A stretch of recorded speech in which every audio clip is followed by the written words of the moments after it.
এই দেখো গাইস, মা বাড়িতে গিয়ে মেয়ের শরীর খারাপ হয়ে গেছে, তাই বাড়িতে এখন এই মেয়েকে অক্সিজেন দেওয়া হচ্ছে।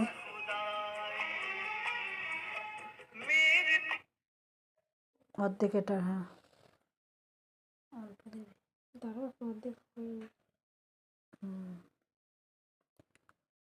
শরীরটা ওর খুবই, ওখানে গিয়ে ঠান্ডা লেগে পুরো শ্বাসকষ্ট হয়ে গেছে, তাই আমরা বাড়ি চলে এসেছি।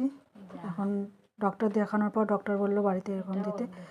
2 দিন দিয়েছি ডক্টরের কাছে, তো আমরা ওষুধ কিনে নিয়ে আসলাম, মেশিনও কিনে নিয়ে আসলাম, তো বাড়িতেই দেবো।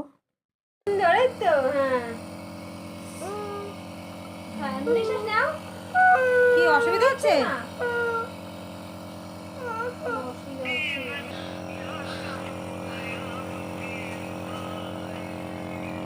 দেখো দিদি ভাই নিচ্ছে।